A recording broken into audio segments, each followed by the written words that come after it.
All right, time for another one of my rambling rant videos. This one's going to be a little different than the last one. The last one I kind of primarily talked about training initially and then talked a little about nuclear war and some ongoing news on the nuclear war front. But, and then some other topics. I'm actually going to start with some nuclear war news. So it's something I've been dabbling or tossing around the idea of actually doing like a weekly series on, just covering any nuclear related news stories throughout the week into a single like digest. So toss around some ideas with my office personnel here and everything at the Magnus division headquarters, and we'll see what comes up. So thinking about doing that, but so until I kind of decide, I may talk about that in some of these rant videos. I don't know if I'm not really planning on doing the rant videos every day. I have done the last couple of days, but it's mainly just a chance for me to sit here post training and drink a beer and talk, which I, as some of my staff likes to remind me, I like to do quite a bit. So maybe here in the very near future, we can take a tour of the headquarters too. Show some of the other some of the staff and everything, and my personal assistant and her office and all that good stuff. But until that happens, let's go into some news. So one of the big things right now is that there is the Russian naval exercises in Cuba, or out, well, in Cuba, because warships and subs don't tend to transverse land. So this is outside of Cuba in the water, but they say it's a standard friendly thing and everything. But one of the recent headlines I saw from Newsweek, which I think they should have their hands slapped. I remember when journalism had a certain level of integrity, and I wish that level of integrity was still exercised on a regular basis, especially from what should be mainstream news sources. Now, that could create a whole nother topic, and feel free to leave comments, depending on where you're at with the political spectrum and what the news source is. But, the days of Walter Cronkite seem far, far removed from what we see now. So this headline stated, Russian military experts suggest Kremlin plans nuclear strike on U.S. ships. And so it's based on a Russian military expert, Igor Galalovich. He suggested on state-owned TV that the Kremlin plans to attack U.S. ships with nuclear weapons. This is where it annoys me, because this is the kind of sensationalism that somebody will pick up on and somebody will hear, and that's all they're going to see from it. If you were to read the article further, what you would see is that, they're scheduled to be in Havana from Wednesday until the following Monday. And so they're going to run some drills. And basically, it was kind of more one of those things that tasks are clear. Countering American aircraft carrier strike groups. If a strike is carried out, they would use potentially nuclear-tipped missiles. Well, look, everybody runs certain military... Well, I should say everybody, because I'm pretty sure Luxembourg doesn't. But every major, great, or superpower, or anything in between runs drills, and they're going to run drills utilizing various weapon systems they have. And I don't think Russian naval commanders are under a delusion that they could match U.S. naval power. And so if they felt like they had to get into what they would consider a favorable conditions to win a naval engagement with the United States, they would have to utilize nuclear weapons. And so running drills for that, planning behind that is a standard thing. We run drills, we have planning, we have however many warheads that are pre-planned, targeted on Russian locations, Chinese locations, and anybody that's an adversary. And so there's a far cry from running drills to say that they're, when you're saying you're planning a nuclear strike against U.S. ships, that puts a headline, that puts an idea in people's heads that this is something that they plan to do, instead of this is something they're training as a potential drill. I think there's a big difference between that.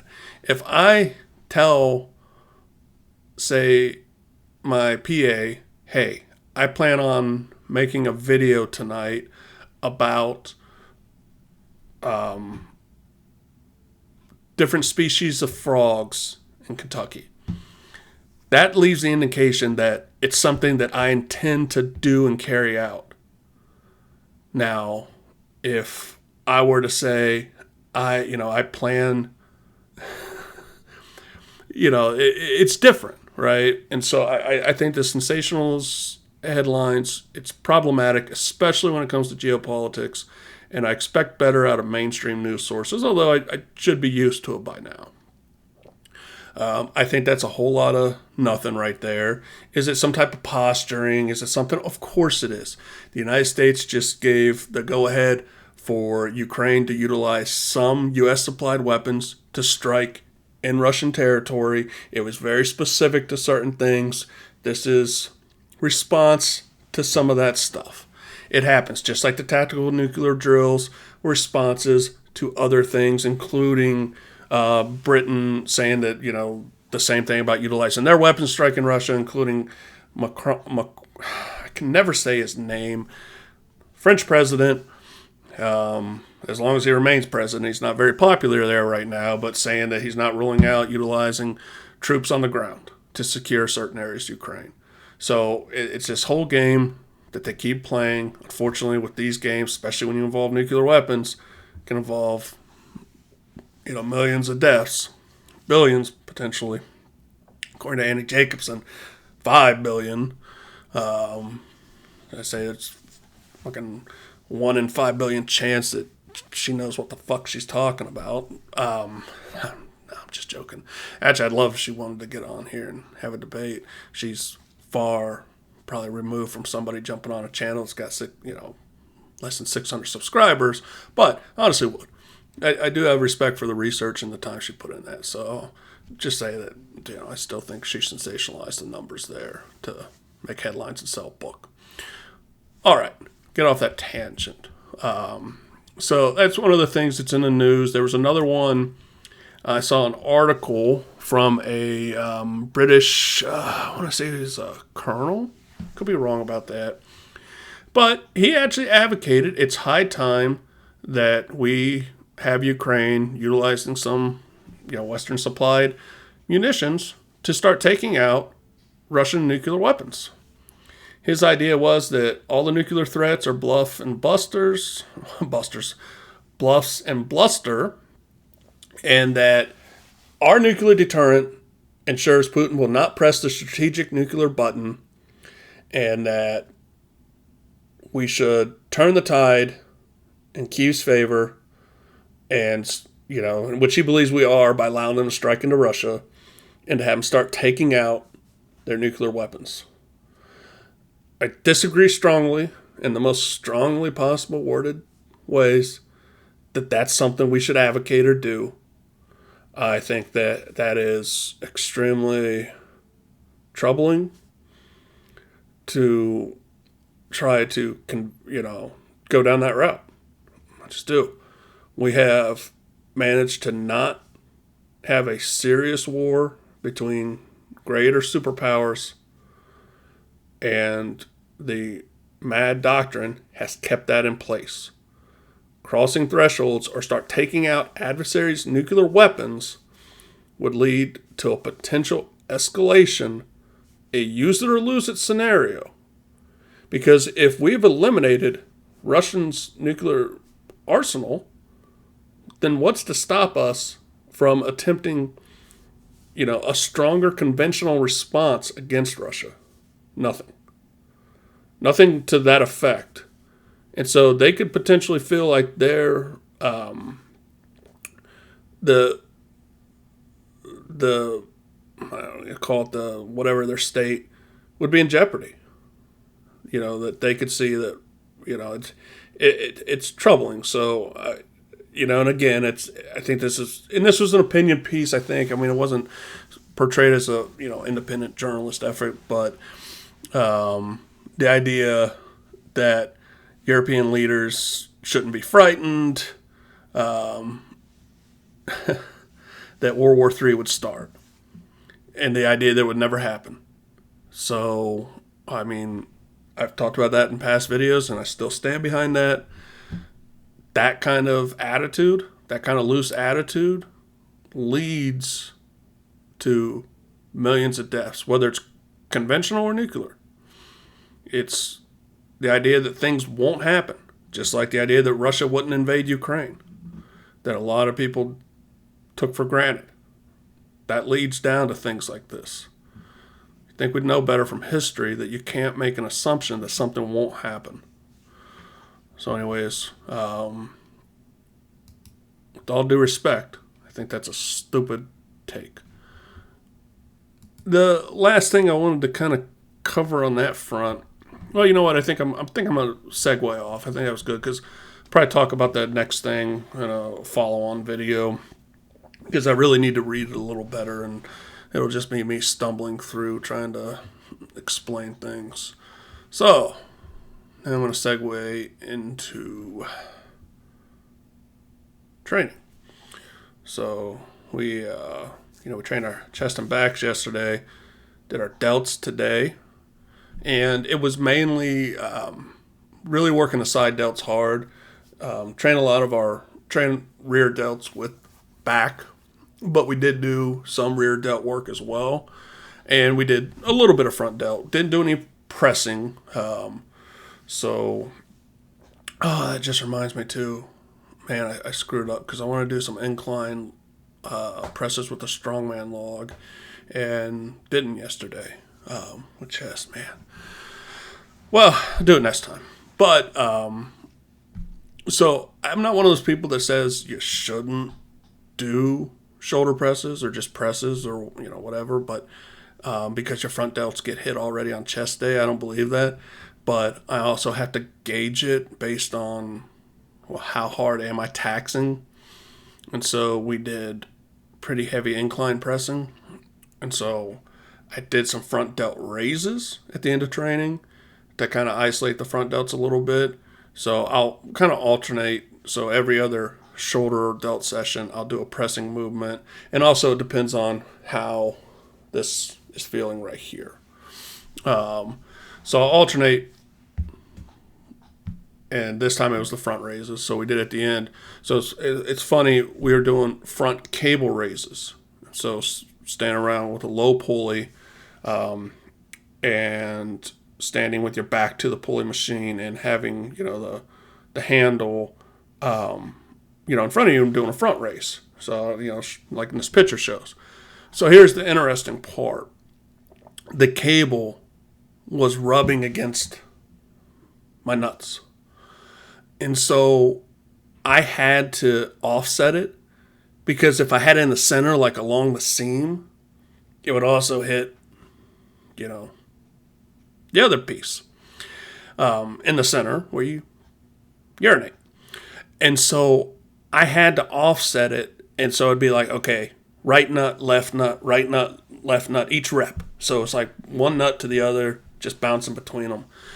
And it's a cable. It's got a nice silky exterior, so it didn't hurt, or anything. But it definitely wasn't pleasant going along the seam. So each set, okay, right nut, left nut, right nut, left nut, and so just a slight variation as you do the race. I think it's good. I definitely felt good on the delts and everything. But man, they're on fire right now because hit them pretty hard with the side delts. Did the side laterals with the dumbbells, and then did the lateral machine, and then the cable side laterals, And then that's when I did the rear delt. Can we take a cable crossover and you grip from the side and you're doing like a rear delt fly, but with a cable machine. But your hand's a little higher because I was trying to get some off the delts and actually onto the infrasupinatitis and the teres minor and that stuff where I had that issue. I was trying to train that. I mean, I'm starting every training with some rotator work with the cables and stuff, but I'm trying to make sure I'm getting some good work there. And so it felt pretty good. I am starving right now. Again, I'm kind of cleaning up my diet. I ate 3 tins of sardines today. So it's not like it was intended or anything, but it's one of those things. Just I was like, holy crap! At lunch, I'm like, this is the 3rd tin of sardines I've had. And so, I had some sardines and a little pasta salad on the side. Had some sardines, some crackers, and had a protein shake as well at one point. I'm just trying to get some good quality protein. I'm trying to get as much as I can from food and stuff versus shakes. Protein shake is food. I mean, it's just whey protein, which is from byproduct of milk. Milk's got whey and casein protein in it.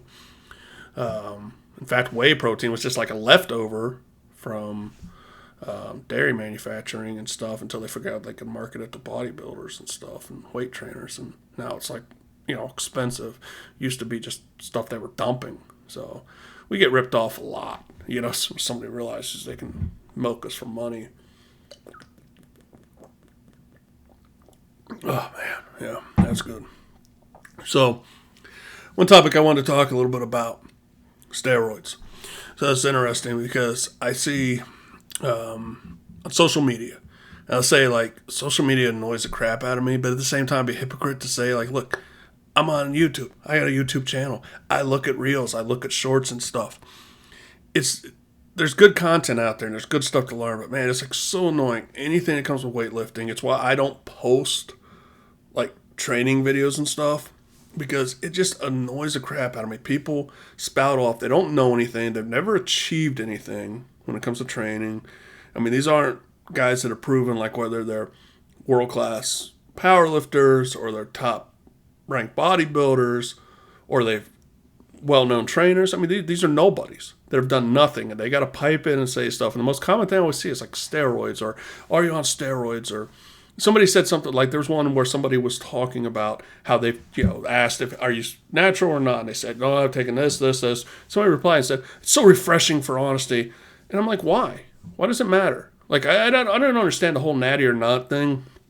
I think it's the dumbest thing in the world. I can't stand people that make those videos. I honestly think they're the bottom of the barrel people. And I hear people say, well, you got to know what's achievable, what's not. That's bullshit, because you won't know what's achievable for you until you've trained, until you've made sure your diet's dialed in for whatever your goals are, until you've trained consistently on a good program, not for 2 weeks or 6 months, or you're just bouncing around from one thing to the next, until you put in years training consistently with a good diet, good people, good attitude around you. You're not going to know what you're capable of. So all people use it as an excuse to not put in effort in the gym, to not achieve what they could potentially achieve. And who cares? I mean, it's back in the 90s, it was like a hidden secret. Nobody would talk about it. And bodybuilders might, they just have good genetics and stuff. Well, anybody with half a brain would know. It's like the thing with The Rock now. People are like, is he natty? Is he not? Why does it just come clean? I'm like, why does it matter? First off, if you have an IQ above 10, you're not going to suddenly build a ton of muscle as you age into your 50s. But what does it matter at the end of the day? It doesn't. And you could take this stuff and you may not respond to it too well, or you may respond to it great. Again, you won't know it till you take it, but it's probably not going to be the miracle you think it is. Will it help? Of course it helps. Of course it makes things better. But you're not going to know until you do it. And who cares? Like I said, most people will never even come close to what they can achieve naturally. A lot of people like to blame that or blame genetics why they don't succeed. It's another thing, too. It's like, yes, some people genetically can get away with eating crap and still be jacked. You know, you see dudes in prison, and and look, even steroids are in prison too. There's no doubt about that. No, for a fact, but it wasn't always, and there's some guys have great genetics, some guys not as much, but you can still achieve a ton.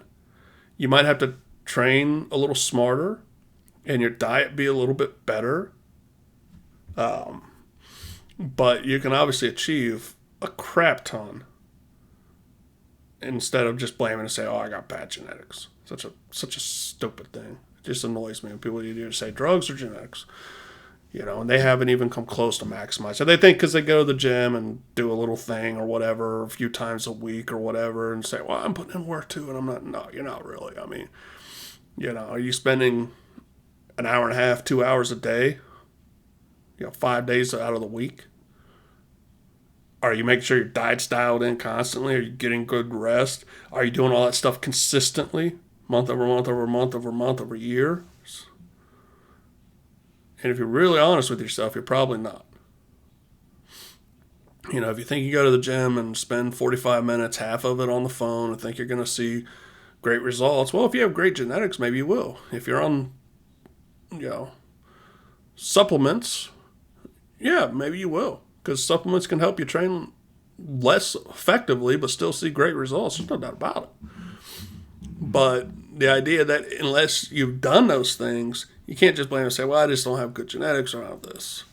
And some of the stuff, like some of these guys I just say has great genetics, man, they're putting in a ton of work. So it's like, I've seen this 80-year-old guy doing these like dips and stuff, and everyone's like, oh, he has great genetics. But he's been training and doing that stuff in the park for 60 years. 65 years, every single day, hundreds and hundreds and hundreds of reps. He's putting in work that you're not putting in. So maybe he has great genetics, probably a little bit, but maybe it's also because he's been working his butt off for years and years and years and years. Anyways, that rant's done. I was again, these are my rambling rants, just something annoying me when I saw that stuff. And that brings me into my last topic. Bret Hart. I'm telling you, one of the things I did, I was reading Bret Hart's autobiography. I was a wrestling fan when I was a kid, and I still like, I don't watch wrestling. I watch some of the shoot interviews and stuff, and I still think it's, I say fascinating and everything. And I do have a amount of respect for what they put their bodies through. I don't have respect for the fact that they tried to, for years and years and years, the whole thing, they get somehow it's fake. Well, you pretended it was not predetermined for years and got offended. Look, you put your bodies through whatever. But man, dude, Bret was like, he seems like a nice guy. So I don't even like saying some of this, but man, he is so full of himself. Like when you read his book, it's everything, either, he's always the best match on the show, always carrying everybody, everyone else is careless and he gets hurt and it's never his fault for anything, and blames his ex-wife because he was, for how she was treating him when he was on the road, when he's cheating on her, screwing around women all the time and everything. It was like, it's like, where's the self-reflection? I don't recall any point in the book where he actually takes any accountability on anything. And you listen to his interviews now, and he comes across so bitter with the Goldberg and the kick and everything. And, he's and talking crap, this person doesn't know anything or he doesn't know anything. And they asked him, who would you rate WWF or WWE, whatever it is now, as the top 5 wrestlers? And he, of course, said, well, of course, myself. And it's just like, who does that? Who does that? You're talking about all of wrestling and, or say, of course, myself. there's phenomenal wrestlers throughout history. Now, they may have been specific about a shorter time frame in the WWE, WWF. It's still WWF to me. I never watched it when it's WWE, and I still don't get that part of it.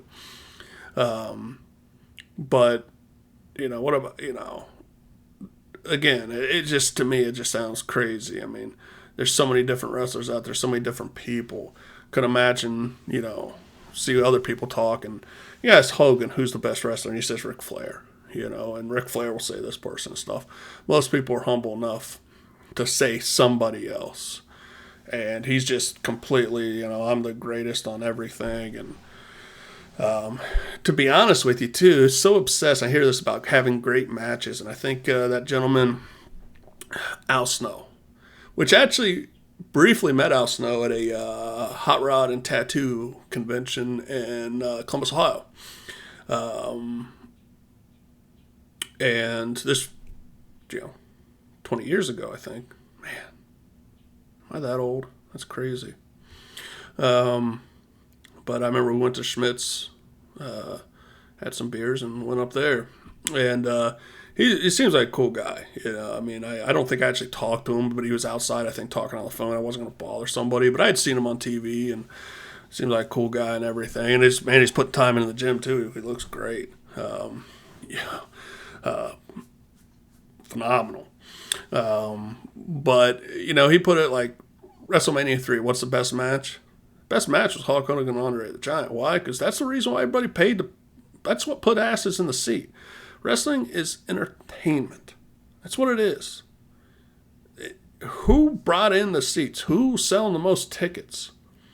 It's not about putting on the best match for the boys in the back. It's what's selling the damn tickets. That's what matters at the end of the day. So people say, well, who's the best wrestler? Well, Hulk Hogan, by far, is the one that transformed wrestling and, made it into something. I mean, stop anybody on the street. They're going to know who Hulk Hogan is. Everybody will know who Hulk Hogan is. It's not a knock. Like I said, Bret seems like a nice guy, man. I'm sure if I talked to him, had a beer with him, he'd, be a cool person. And I get, being confident about yourself and your abilities and everything. But, man, he comes across so bitter and so full of himself. I think, unfortunately, it's one of those things, I'd say, the fake or the real thing, but he took it too much. It's like not wanting to lose in Canada. You're scripted to lose or win the belt. If you want to be in a competitive environment, it wasn't an option when he came up, but you have the UFC and MMA now. But I want to say he even knocked that in his book, and it's like these guys are legitimately doing what you guys pretended to be doing for years. Just like they were doing in Pancrase when they did the, actual pro wrestling, but it was real. There's still some work fights or whatever, but by and large it was real and stuff. And I still think that was the pinnacle. I'm a big fan of the old school Pancrase when it was the hybrid wrestling days. So, I wish they would still do that.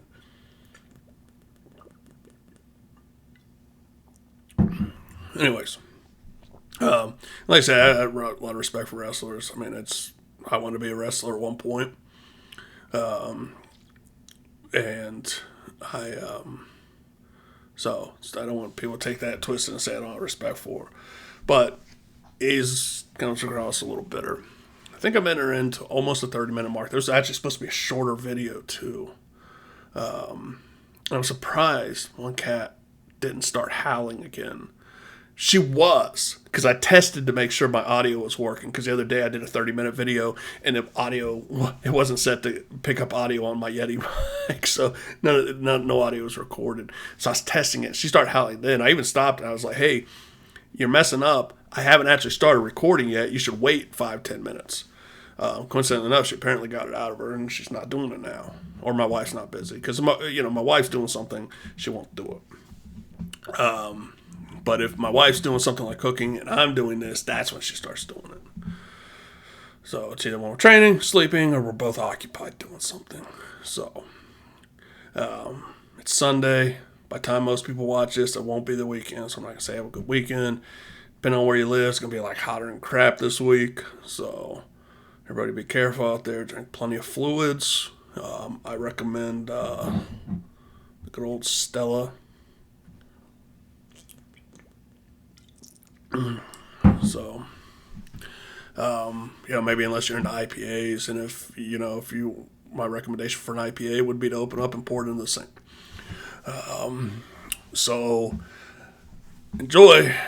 Be on the lookout for some coming videos. Thanks, everybody.